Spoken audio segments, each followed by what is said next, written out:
এখন আমরা যেহেতু আমাদের এটা হচ্ছে প্রিন্ট করতে হবে, তাই না? পাশের ল্যাবে থেকে প্রিন্ট করে আপনাদের ট্রাউজারটা বানাইতে হবে।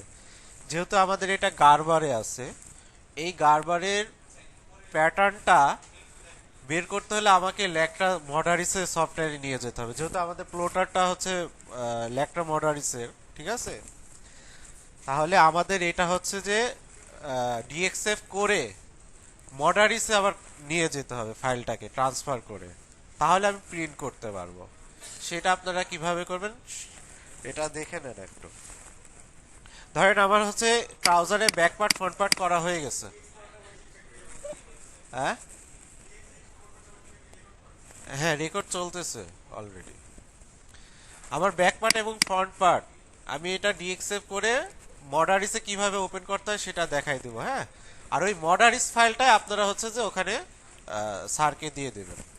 সেটা হলো, এটা আমার কমপ্লিট হয়ে যাওয়ার পরে আমি একটু সেভ দিয়ে নেই। ওকে, কেটে দিলাম। ঠিক আছে, কেটে দেওয়ার পরে 4 নম্বরে গিয়ে ডাটা কনভার্সন ইউটিলিটিতে যাব। ঠিক আছে,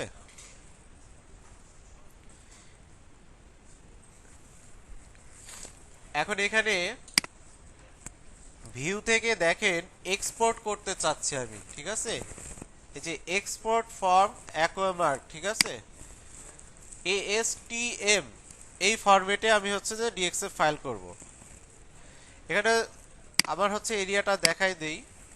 আমার ফাইল নেম ছিল SKHTT। ঠিক আছে, এটা সিলেক্ট করে ওপেন করে দিলাম। এখন নস টেবিল যা আছে থাকবে, সার্চ ফাইল নামটা আমরা আচ্ছা, আমরা কিন্তু মডেল করি নাই। মডেল করছিলাম? করি নাই, আগে মডেলটা করে আসি। ফোল্ডারে যাব, রাইট ক্লিক করে নিউতে গিয়ে মডেল, মডেলে গিয়ে কাকে কাকে নিতে চাই, ব্যাক পার্ট এবং ফ্রন্ট পার্ট। অবশ্যই ড্রাফটিংটা তো আর নিব না, তাই না? তাহলে এই দুইটাকে সিলেক্ট করে ওপেন করে দিলাম। এখন এখানে নাম কি আছে, ব্যাক, কপি করে এটাকে পেস্ট করে দেই। কপি পেস্ট 1 by 1 দিয়ে দিলাম, লাগে না তাও দিয়ে রাখলাম। ফাইল থেকে সেভ, এটা DXF M1 নামে আমি সেভ করলাম। ঠিক আছে, ওকে, সেভ হয়ে গেছে। এখন আমি এটাও কেটে দিলাম, ভিউ থেকে একবার রিফ্রেশ দিয়ে নিলাম। এই যে দেখেন আমার মডেলটা চলে আসছে। ঠিক আছে, এই মডেলের ভিতর দেখেন ব্যাক এবং ফ্রন্ট আছে। এখন আমি ওই যে ফাইল করছিলাম না, এই যে সোর্স ফাইল নেমটা চাচ্ছে, ওই যে আমাকে মডেল করছিলাম ওই মডেলটা দেখাই দিতে হবে। এই মডেলের ভিতর দুইটা আছে। আর ডেস্টিনেশন পাথ বলতে গেলে আমাকে একটা আলাদাভাবে ফোল্ডার করতে হবে, কোন ফোল্ডারে আমার এই ফাইলটা মানে ডিএক্সএফ ফাইলটা যাবে। তাহলে আমি এখানে ডেস্কটপে একটা ফোল্ডার করলাম, রাইট ক্লিক করে নিউ থেকে ফোল্ডার, এটার নাম কি দিলাম, SKHDXF। ঠিক আছে, এই নামে আমি রাখলাম। এখন এখানে থ্রি ডটে ক্লিক করলেই ডেস্কটপে যাব, এই যে ফোল্ডার যেটা করলাম এটাতে আমার ডিএক্সএফ ফাইলটা চলে যাবে। এই যে ডিএক্সএফ ফাইলটা তৈরি হয়ে গেছে। এখন এই যে অ্যারো মার্ক আছে না, তীর চিহ্ন, প্রসেস অল, এটাতে ক্লিক করলে এই যে আমার এটা কমপ্লিট হয়ে গেছে। ঠিক আছে, দেখেন ASTM এ ক্লিক করলে যে DXF M1 নামে যে মডেল করছিলাম তার ভিতরে ব্যাক পার্ট ফ্রন্ট পার্ট আছে, আর তার ভিতরে সাইড চার্টটাও আছে। বুঝতে পারছেন? এই ইনফরমেশনটা চলে আসছে এখানে। এখন ক্লোজ দিয়ে দেব, আর এটা কেটে দেব, সব কেটে দিলাম। এখন দেখেন আমার DXF ফাইলটা একটা ফোল্ডারে নিয়ে আসছে না? এখন এইটা আমি ওপেন করব কিভাবে? আপনি যেই প্রান্তে যান বাংলাদেশের, ঠিক আছে, এই জিনিসটা আপনার কাছে এখন চলে গেলে মেলে কেউ পাঠাই দিলে আপনি যে কোনো সফটওয়্যারে ওপেন করতে পারবেন। এখন যেহেতু এখানে আমরা একটা মডারিসে ওপেন করতে চাই, চলেন এখন মডারিসে কিভাবে ওপেন করব সেটা দেখব। এই যে ফার্স্টে আমাদের দেখেন মডারিস আছে, তাই না?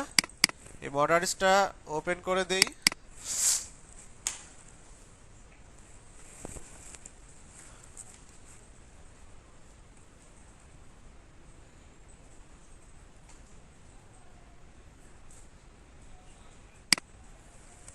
দুইটা ওপেন হয়ে গেছে। আচ্ছা, এখন আমাকে ফার্স্টে ফাইল থেকে নিউ একটা মডেল নেম দিতে হবে। আপনি কি নাম দিতে চান? আমি একটা নাম দিলাম, SKH2 নামে একটা নাম দেব। SKH2 নামে আমি একটা মডেল নেম দিলাম, ঠিক আছে? দিয়ে এন্টার দিলাম। আর ফাইল থেকে আমি অ্যাক্সেস পাথটা একটু দেখাই দিলাম। ওই যে ডেস্কটপে আমি ফোল্ডার করছিলাম না, এই ফোল্ডারটা দেখাই দিলাম।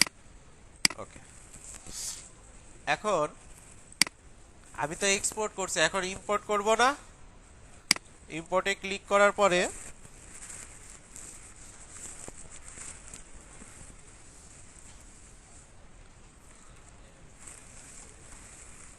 এই যে আমা চলে আসছে, তাই না? আমাতে ক্লিক করে রাইট ক্লিক করে নিউ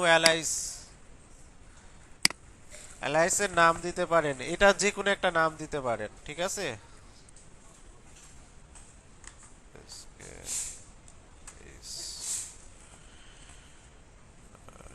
এটা দিলাম হলো ডিএক্সএফ নামে আমি অ্যালাইস নাম দিলাম।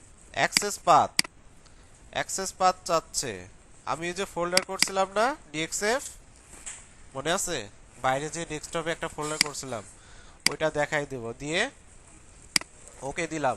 ওকে দেওয়ার পরে যে লাস্টে যে অ্যালাইস নাম দিছিলাম, এই যে SKHDXF, এটাতে ক্লিক করলে, ডাবল ক্লিক করলে দেখবেন ওই যে ডিএক্সএফ মডেল তৈরি করছিলাম, ওই মডেলের ভিতর ব্যাক পার্ট ফ্রন্ট পার্ট আছে, এইটা দেখাই দিয়ে ওকে দিয়ে দিব, দেখবেন এটা ওপেন হয়ে যাবে।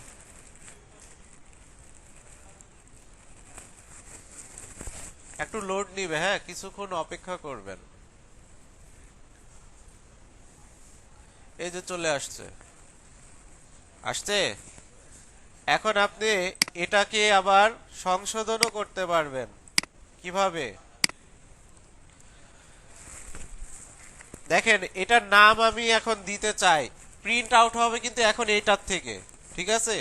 এখন এখানে আপনি কমেন্টস আপনার আইডি দিয়ে দিবেন, তাহলে প্রিন্ট হলে আপনি আপনার আইডি দেখে কেটে নিতে পারবেন, তাহলে উলট পালট হবেন না। হ্যাঁ, এরকমই, এভাবেই প্রিন্ট হবে।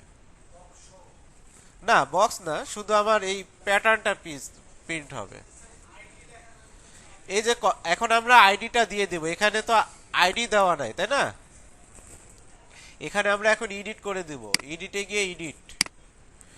এখন এই কমেন্টস, এটা কি ব্যাক পার্ট না ফ্রন্ট পার্ট?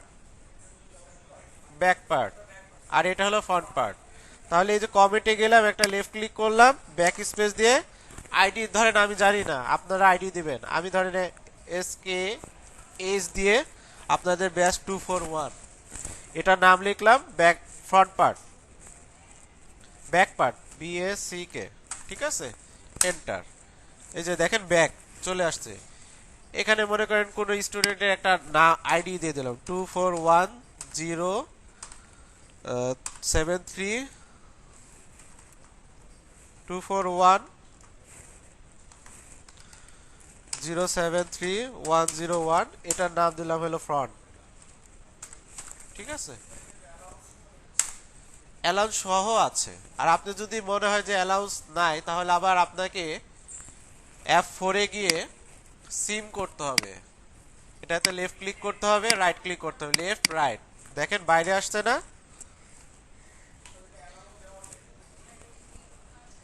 এই যে দেখেন, আপনার যদি কনফিউজ হয় তাহলে আপনি এক্সট্রা ভাবে অ্যালাউন্স দিয়ে নেন, সমস্যা নাই।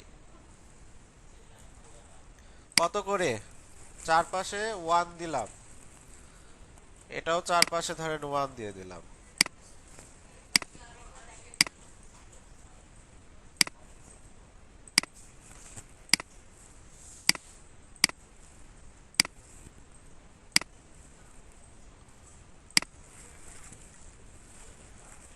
এখন হেমে কত লাগবে? 2 লাগবে, 2 দিয়ে দিলাম।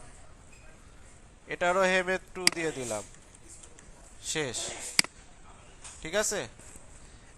এখন ওই যে আপনি বললেন না স্যার, এটাতে কি আমার সিম অ্যালাউন্স আছে কিনা আমি দেখবো কিভাবে? যদি আমি এটা ডিলিট করে দিই, বাইরে থাকার কথা একটা, এই যে দেখেন, এই যে আমি সিম অ্যালাউন্স দিয়ে নিয়েছিলাম, ওইটা সহকারে আসছে, ঠিক আছে, কিন্তু আমি এখানে দেখতে পারছিলাম না। বুঝতে পারছেন? এই যে আমি সিম অ্যালাউন্স দিছি দেখেন, আর আগের ফাইলে কিন্তু সিম অ্যালাউন্স সহকারে আসছে। আমি ওই যে ড্রাফটিং কোর্স প্যাটার্নটা করছিলাম গারবারে, ওখানে তো সিম অ্যালাউন্স দিয়ে ডিএক্সএফ করে আমি মডারিসে নিয়ে আসছি, তাই না? সিম অ্যালাউন্স সহকারে আসছে। যদি আপনার মনে হয় যে আমি এক্সট্রা ভাবে আবার করব, তাহলে সিমে গিয়ে সিম অ্যালাউন্স দিয়ে এটা ডিলিট করে দিলেই হবে। বুঝতে পারছেন? তখন কিন্তু এডিটে গিয়ে আবার এটা আইডি দিয়ে দিবেন। যদি সংশোধন করার পরে আবার করেন না, তখন কমেন্টসে কিন্তু আপনার অবশ্যই আইডি থাকতে হবে।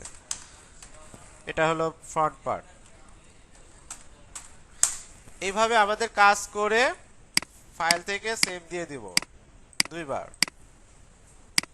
এই এই ছিল হলো আপনাদের ডিএক্সএফ ফাইল। দেখেন এটা ওপেন করলে এই যে মডেল, এইটাই উনি নিয়ে প্রিন্ট করবে, এই যে এটা। বুঝতে পারছেন? এই ছিল আপনাদের ডিএক্সএফ ফাইল এবং কিভাবে মডারিসে ওপেন করতে হয়।